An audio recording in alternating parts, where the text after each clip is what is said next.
హదీసు వెలుగు పుస్తక పఠనం నుండి ఇప్పుడు 54వ హదీసు సామూహిక నమాజ్కు సంబంధించినది. మనిషి తాను ఒంటరిగా చేసే నమాజు కంటే మరొక వ్యక్తితో కలిసి చేసే నమాజ్ విశ్వాసపరమైన ఆధ్యాత్మిక వృద్ధి వికాసాలకు ఇతోధికంగా దోహదపడుతుంది. అతను ఒక వ్యక్తితో కలిసి చేసిన నమాజు కన్నా ఇద్దరు వ్యక్తులతో కలిసి చేసిన నమాజ్ విశ్వాస వికాసానికి కారణభూతమవుతుంది. ఇలాగే జనులు ఎంత అధిక సంఖ్యలో కలిసి నమాజ్ చేస్తారో అది అంతగా దైవ ప్రసన్నతకు పాత్రమవుతుంది, అంతగానే దేవునితో సంబంధం పటిష్టమవుతుంది అని మహాప్రవక్త సల్లల్లాహు అలైహి వసల్లం సెలవిచ్చారు. ఒక బస్తీలో లేదా పల్లెలో ముగ్గురు ముస్లింలు నివసిస్తూ ఉండి వారు అక్కడ జమాత్తో నమాజ్ చేయకపోతే వారి ఆంతర్యాలపై శైతాన్ ఆధిపత్యం సంపాదిస్తాడు. అందువల్ల నీవు జమాత్తో నమాజ్ ఆచరించడం నీ విధిగా నిర్ణయించుకోవాలి. ఎందుచేతనంటే తన కాపరం నుండి బహు దూరంగా తన మంద నుండి వేరైపోయిన మేకనే తోడేలు సునాయాసంగా హతమార్చుతుంది అని మహాప్రవక్త సల్లల్లాహు అలైహి వసల్లం ప్రవచనం. ఈ హదీసులో ఒక సత్యాన్ని గురించి తెలపడం జరిగింది. జమాత్తో సామూహికంగా నమాజ్ చేసే వ్యక్తులపై దేవుని కరుణానుగ్రహాలు కలుగుతాయి. ఆయన వారిని పరిరక్షిస్తాడు. కానీ ఎక్కడైనా జమాత్ స్థాపన జరగకపోతే అల్లాహ్ తన రక్షణ ఏర్పాట్లను ఎత్తివేస్తాడు. అలాంటి వారు శైతాన్ హస్తగతమైపోతారు.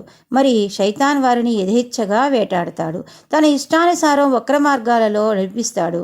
మందలోని మేకలు మందలో ఉన్నంతసేపు వివిధ రక్షణలో ఉంటాయి. ఒకటి కాపరి రక్షణ, రెండవది వారి ఐకమత్యం. ఈ రెండు కారణాలుగా తోడేలు వారిని పట్టజాలదు.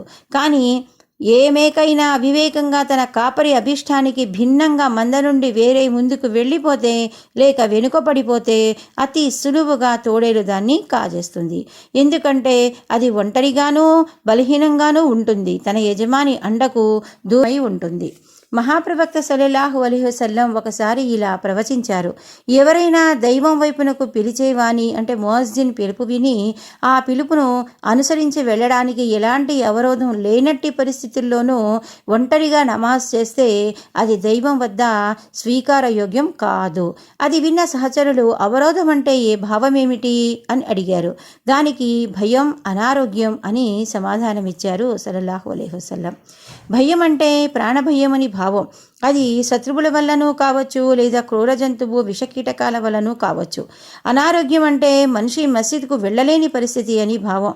తీవ్రమైన తుఫాను, వర్షం, అసాధారణమైన చలి ఇవన్నీ అవరోధాల జాబితాలో కానవస్తాయి. అయితే శీతల ప్రదేశాల్లోని చలి అక్కడి ప్రజలకు అవరోధం కాజాలదు. కేవలం ఉష్ణ ప్రదేశాల్లో అప్పుడప్పుడు ఏర్పడే తీవ్రమైన శీతల వాతావరణం మాత్రమే అక్కడ నివసించే ప్రజలకు ప్రమాదకరంగా పరిణమిస్తుంది. ఇలాంటి చలి నిస్సందేహంగా అవరోధంగా పరిగణించబడుతుంది. అలాగే సరిగ్గా నమాజ్ సమయానికే మలమూత్ర విసర్జన అవసరం ఏర్పడితే అది కూడా అవరోధం కిందకే వస్తుంది. అబ్దుల్లా బిన్ మసూద్ రజియల్లా అన్హు ఇలా తెలిపారు: మహాప్రవక్త సల్లల్లాహు అలైహి వసల్లం కాలంలో మా పరిస్థితి ఎలాగుండేదంటే మాలో జమాత్ తోటి నమాజ్ను తప్పించుకునేవారు ఎవరూ ఉండేవారు కాదు. మునాఫిక్ అయినవాడు అతని నిఫాక్ అంటే కాపట్యం అందరికీ తెలిసే ఉండేది, లేదా వ్యాధిగ్రస్తుడైన వాడు తప్ప. ఒకవేళ మనిషి వ్యాధిగ్రస్తుడైన ఇద్దరు వ్యక్తుల సహాయంతో మస్జిద్కు వచ్చి జమాత్లో పాల్గొనేవాడు. ఆయన ఇంకా ఇలా అన్నారు: దైవ సందేశహరుడు సల్లల్లాహు అలైహి వసల్లం మాకు సుననుల్ హుదాని ఉపదేశించారు. సుననుల్ హుదాలో నమాజు కొరకు పిలుపు అజాన్ ఇవ్వబడిన మస్జిద్లో నమాజు చేయటం కూడా చేరి ఉంది. మరి ఉల్లేఖనంలో ఆయన ఈ విధంగా తెలిపారు: ఏ వ్యక్తి దైవ విధేయునిగా దైవాజ్ఞలను పాలించే దాసునిగా ప్రళయ దినాన దైవాన్ని సందర్శించాలని అభిలషిస్తాడో అతను 5 వేళల నమాజుల్ని కాపాడుకోవాలి.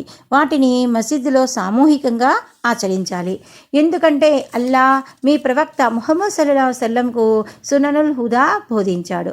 నమాజులు కూడా సుననుల్ హుదాలోనివే. మునాఫిక్లు తమ ఇండ్లలో నమాజ్ చేసినట్లే మీరును మీ ఇండ్లలో నమాజ్ చేస్తే మీరు మహాప్రవక్త సల్లల్లాహు అలైహి వసల్లం పద్ధతిని విడిచిపెట్టిన వారవుతారు. మీరు మీ ప్రవక్త మార్గాన్ని త్యజించారంటే రుజు మార్గాన్ని కోల్పోతారు. సున్ననుల్ హుదా అంటే చట్టబద్ధమైన ఆచారాలు, సంప్రదాయాలు అని అర్థం. వీటిని పాటించడం ముస్లింల సమాజంలోని ప్రతి వ్యక్తి యొక్క బాధ్యత. ఉదాహరణకు ఈ హదీసులో జమాత్ తోటి చేయబడే నమాజ్ సామూహిక నమాజును పేర్కొనటం జరిగింది. ఇప్పుడు ఇమామత్కు సంబంధించినటువంటి ఒక హదీస్. మహాప్రవక్త సల్లల్లాహు అలైహి వసల్లం ఈ విధంగా సెలవిచ్చారని హజరత్ అబూ హురైరా రజియల్లాహు అన్హు తెలిపారు. ఇమాం బాధ్యుడు, ముఅజ్జిన్ అప్పగింతను కాపాడేవాడు. అల్లాహ్ ఇమాములను సదాచారులుగా సద్వర్తనులుగా రూపొందించు.